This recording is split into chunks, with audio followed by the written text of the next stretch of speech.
Hello, good day and welcome to my channel. Now I have a question on circle geometry here. It says find angles x and y below. So we have to look for this angle x and this angle y. So now let's look at these two mark here. You can see this line and this small line here telling us that these two sides of this triangle are equal. So if these two sides of the triangle are equal, it means that this small triangle here is an isosceles triangle. So if this triangle is an isosceles triangle, we can all recall that the base angle of an isosceles triangle are equal. Don't forget that theorem, that the base angle of an isosceles triangle are equal. So let's take this base angle as angle A. So this will also be angle A because they are equal. So we can now say that A plus A in this small triangle, that is A plus 30 plus 30 is equal to 180. And I know that that reason is clear to us. It means that the sum of angle in a triangle is 180. So the three angles added together is 180. So A plus A is 2A. And then it's equal to, this 180 is on this side. When this positive 30 crosses to the right hand side, sorry, 180, when this positive 30 crosses to the right hand side, it becomes negative 30.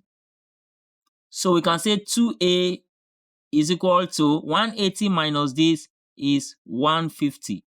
So to get the value of A, we divide both sides by 2, divide this by 2, and then we have A, because 2 we cancel 2 here. So A is equal to 150 divided by 2 is 75 degrees. So the value of A in this triangle is 75 degrees. So if this is 75 now, let me write it. If this is 75 degree, then this angle and this angle here are angles on a straight line because this is a straight line. So sum of angle on a straight line is 180. So if this is 75, to get this angle, we have to say 180 minus 75, and that will give us this angle as 105. 105 degrees. So this angle is 105 degrees because sum of angle on the straight line is 180. Now that we have this angle, then it will be easier for us to find angle y. Now look at this point here, and then also look at this point here.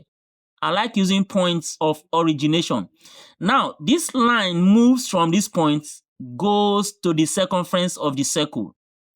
This line too moves from this point and goes to the circumference of the circle. The two lines together form this angle 105 that we just obtained now. So angle 105. In the same way, we have another two lines from the same 2 points. This line goes to the circumference of the circle. From this same point, this line goes to the circumference of the circle. So I hope you get the theorem now between these two angles.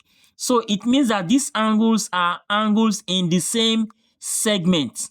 So if this is 105, then we can conclude that angle y is equal to 105. That is angles in the same segment, in same segment.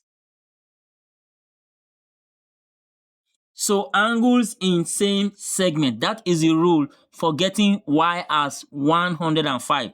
Don't forget, when two lines come from the same point and they both go to the circumference, another pair of lines go to the circumference, those two angles have to be equal. They are called angles in the same segment. So y is equal to 105 degrees.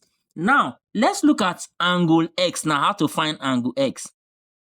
Look at this triangle, this larger triangle now, where you have this 35 degree and you have this 30 degree. So I'm looking at this triangle, that I'm tracing now.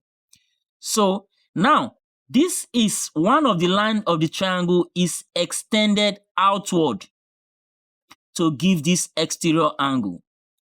Hope you can see it. This is one of the line. this is another line. So this line is extended outward to make this angle here with this other line of the triangle. So this is an exterior angle of the triangle. So the exterior angle of a triangle, there's a theorem that says that the exterior angle of a triangle is equal to the sum of the two opposite interior angles. The two opposite interior angles. So that means this angle will be 35 plus 30. That is sum of the two opposite interior angles. So 35 plus 30 is 65 degrees. So that means this angle is 65 degrees. Now that this angle is obtained at 65 degrees, let's look at this quadrilateral. Hope you can see this quadrilateral here like this now. Let me call it quadrilateral A, B, C, D. Hope you can see it. Quadrilateral, cyclic quadrilateral is a quadrilateral that the four angles or the four edges are on the circumference. Please, they must be on the circumference. So this is a quadrilateral A, B, C, D. Now, the opposite angle, oh, sorry, that is not the right quadrilateral. This is A, B, C, not this point now. So I'm looking at this quadrilateral because of this angle 65. I'm looking at quadrilateral A, B, C, D. Now, the opposite angles of a cyclic quadrilateral are equal. This angle and this angle, they are opposite. This 65 and this angle X, they are opposite because we are looking at this full quadrilateral now. So this part is the angle X and it is opposite to 65. So you agree with me that the theorem says that the opposite angles of a cyclic quadrilateral are supplementary. Supplementary means they add up to 180 degrees. So that means I'm going to take X now, angle X plus 65. That will give us 180 degrees.